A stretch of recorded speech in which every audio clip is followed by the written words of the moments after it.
Welcome to another episode of The Simple Farmhouse. I'm Laura and I'm so glad you're here. Today I'm going to share with you how we reclaimed a patio that had been overrun by our northeast winters. The trees were looking like weeds and the weeds were looking like trees. Whenever I'm working on a space, I love to see what can be cleaned and reorganized and maybe what can even be thrifted before I go out and purchase new things. Today's video is sponsored by Lowe's Home Improvement. So let's get to work. A few summers ago, I had purchased 2 tables for a graduation party that were both made of teak, but I had never gotten around to oiling them, and so they had really seen a lot of wear and tear. The grime and the dirt that had accumulated on the patio was going to need some backup. And so it was time to bring out the power tools.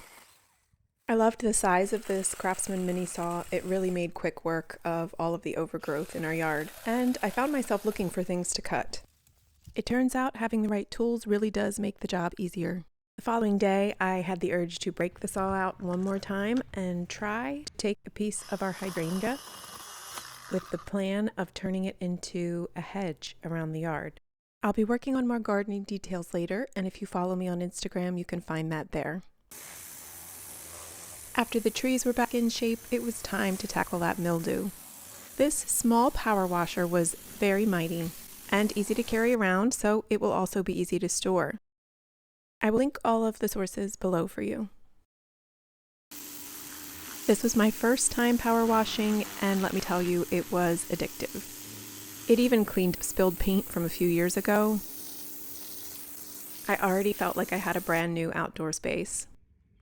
And of course I turned my eye to those tables that really needed some work and refinishing. After a couple of passes with the power washer, the stain was removed and we had a fresh start. Once the table was dry, I took out my orbital sander and some 120 grit sandpaper just to smooth the surface and prep it for oil. Teak oil is the best way to protect these tables moving forward, and it will take 2 coats. After the first coat was dry, I came back and applied the second coat. I loved how the rustic look still remained, but it also looked brand new. Once the space was clean and refreshed, it was time to reimagine how we might be able to use this space. I loved these little outdoor lanterns that are solar powered, and they can be placed on a pathway, but I chose to hang them in the tree. I had taken down the cafe lights from the previous years, thinking that this might be a little bit more cozy. These solar power floodlights will bring a little drama and also a little more light to the situation. The space is cozier and definitely more magical. It was time to style the space. Some affordable pillow covers, a thrifted oil lamp, plants, and a little candlelight make this table feel like a welcoming place to host guests.